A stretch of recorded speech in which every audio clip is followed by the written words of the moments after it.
Die, die, die, die, die, die, die. Yai da die, die, die, die. Yai da die, die, die, die, die, die, die. Yai die, die, die, die, die. We come from a tale told long ago, passed on by the waves and the wind. We've made it this far together, you know. Come, brothers and sisters, and sing. Hine matov u'manayim, shevet achim gam yachad. Hine matov u'manayim, shevet achim gam yachad. Come gather round and hear the song, if you're the wandering kind. 'Cause you can make it alone, but just so you know, we leave no one behind. Our mothers and fathers who've weathered the storms grew strong in the trials of their times. So we brothers and sisters, Lador Vador, carry on with this song in our lives. Hine matov u'manayim, shevet achim gam yachad. Hine matov u'manayim, shevet achim gam yachad. Hine matov u'manayim, shevet achim gam yachad.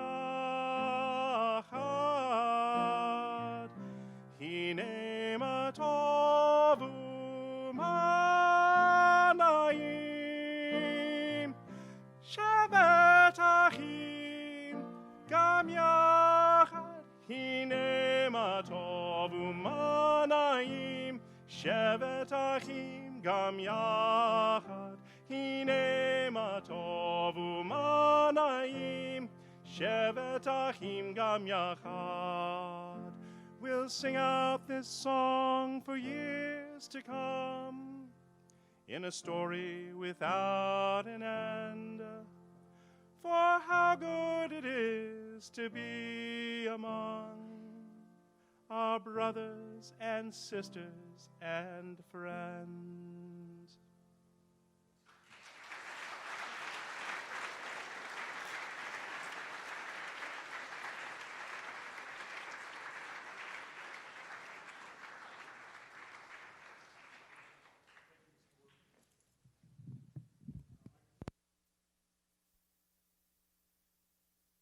Guys in the booth, thank you. Appreciate it. Mr. Wu, thank you very much. That was beautiful, touching, and inspiring. We're grateful.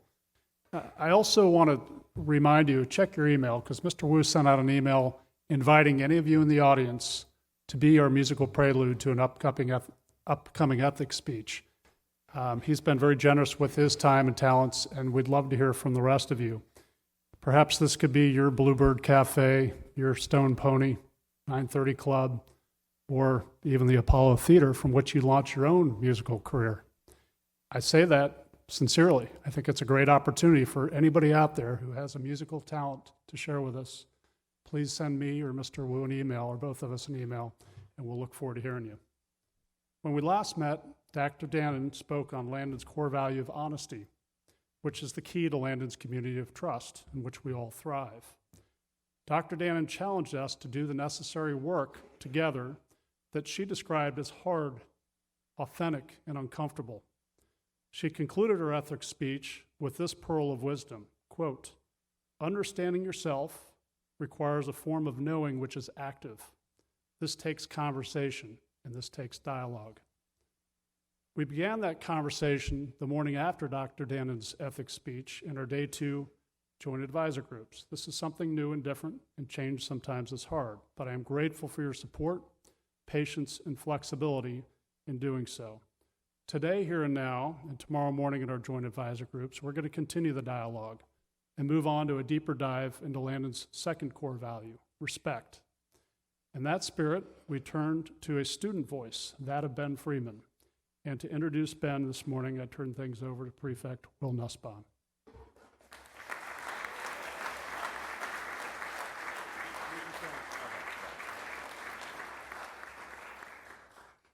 Good morning. How's everyone doing? I'm doing all right. A little tired. But, good morning. I said that already.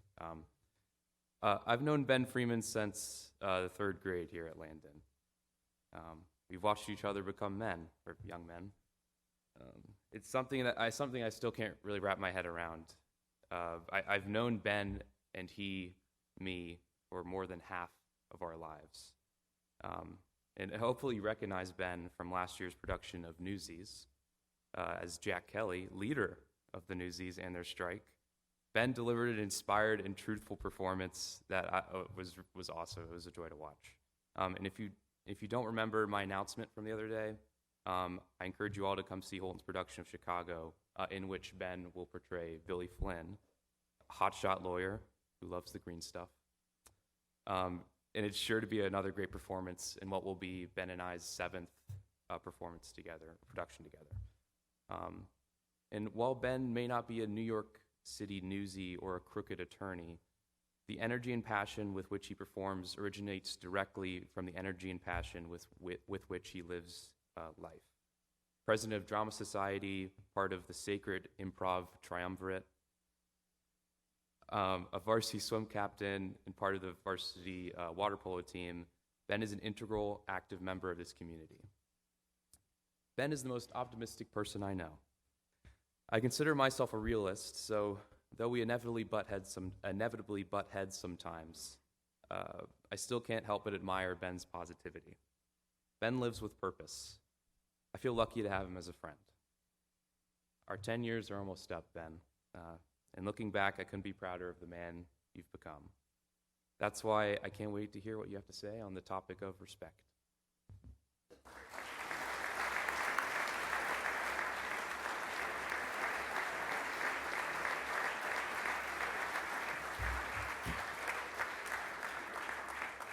Good morning.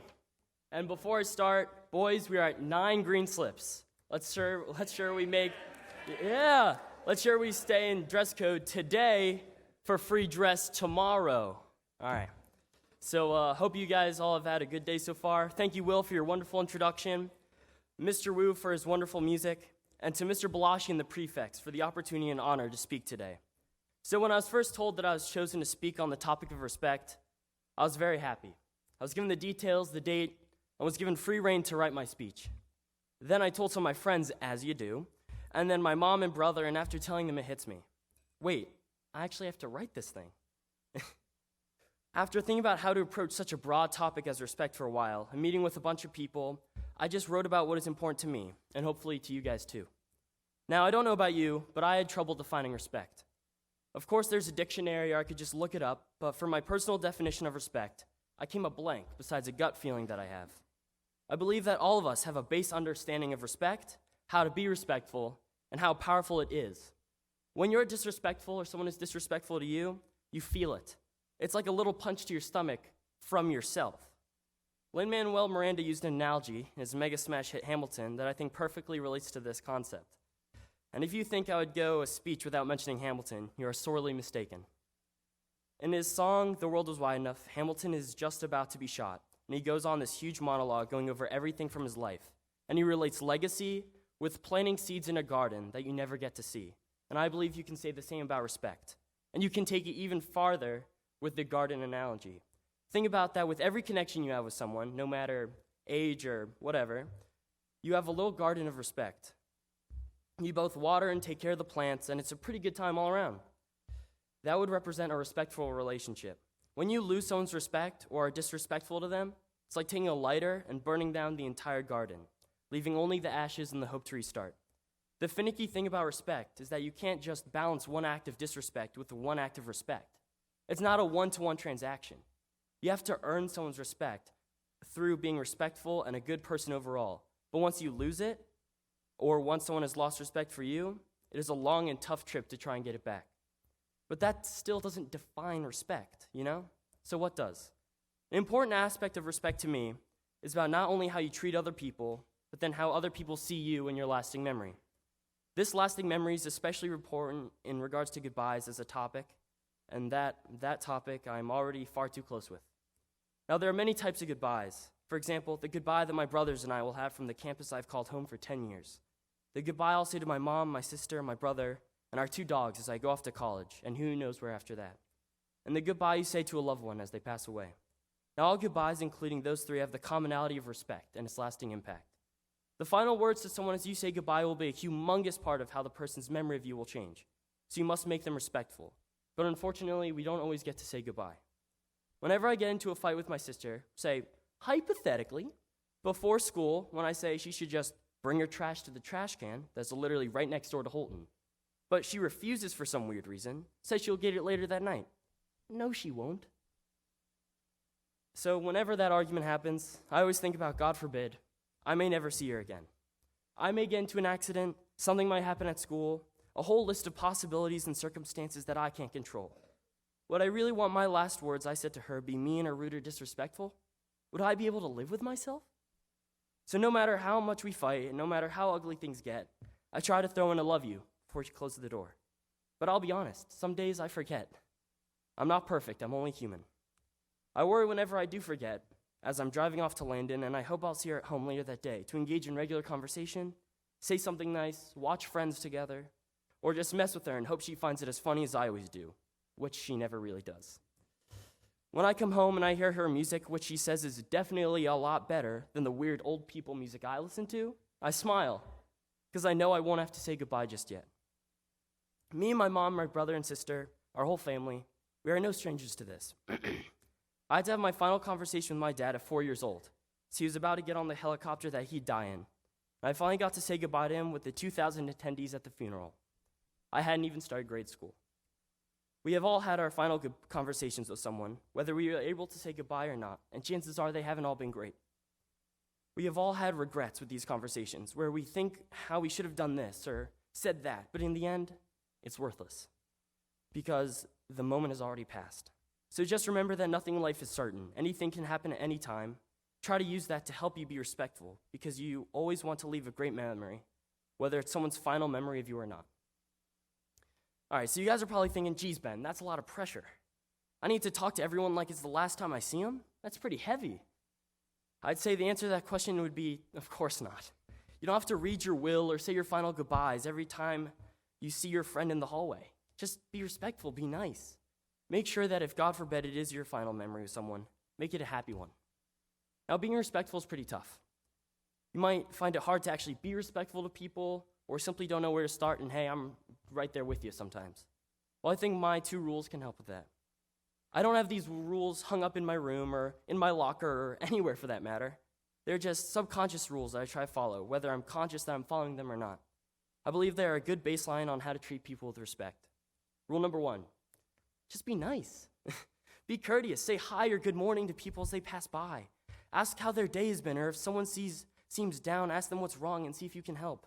Just little things like telling Mr. Perkins about this great iced tea you had, or Mr. Pipley about the new Call of Duty game, or in the lunchroom, making sure you say please and thank you to the hardworking people there will not only make the people feel better, but you'll feel better too. And rule number 2, Atticus Finch from Harper Lee's To Killing Mockingbird said it best when he said, "You never really understand a person till you consider things from his point of view, till you climb into his skin and walk around in it." And while that sentence can come off really creepy, think about what he's saying. Try to think about where someone else has been. Look at things from their perspective and try to understand. Everyone has bad days, but for some people, they're going through bad weeks, bad months, or even bad years. A close family member might have died, or there might be tension in the house. Whatever it is, just try to understand. It'll help you be more empathetic and grow closer to people. All the things I've said over the past couple of minutes basically just combine into being the best person you can be. And that's what I believe the true definition of respect is. To be respectful is to be the best person you can be to the person you're interacting with and with yourself. God, it feels so good just to say it out loud after thinking and working on it for so long. To be nice, empathetic, honorable, understanding, it all adds up to respect. I realize now that respect is not only the most important virtue to have, but is a conglomeration of all the other ones by just being the best person you can be. So in conclusion, be you, the best version of you, the you that creates the best memories, the you that helps people, the you that isn't afraid to say goodbye, and the you that empathizes and understands. It will lead to great things and a lot of respect, I promise. Thank you, and of course, go Bears.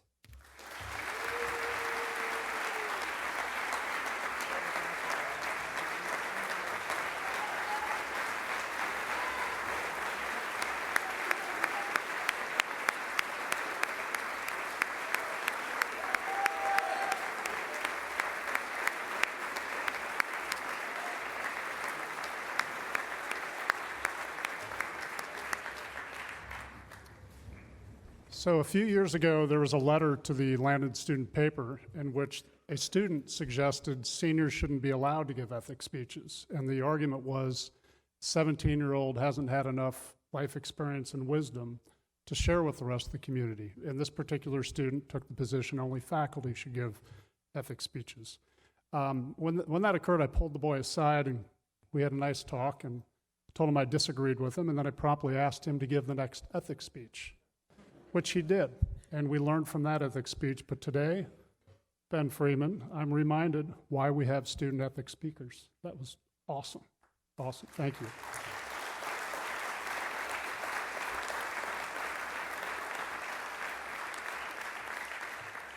So I want to thank you for your time, attention, and applause for Ben. And I'm also going to ask that you arrive tomorrow with an open, thoughtful, and engaging mind, prepared to continue our conversation about Ben's ethics speech and Landon's core value of respect. And yes, please report again to the same classroom as the last time for your joint advisor groups. This is a different format from last year, and it's different from the year before. And trying new things, I think, can be a constructive, healthy endeavor. And I'm pleased that I think we're off to a good start. I know last time we had trouble finding the classrooms. Just go to the same one you did the last time and be ready to be engaged and do some of this good work we're doing. Thanks again for your time and attention. You are dismissed.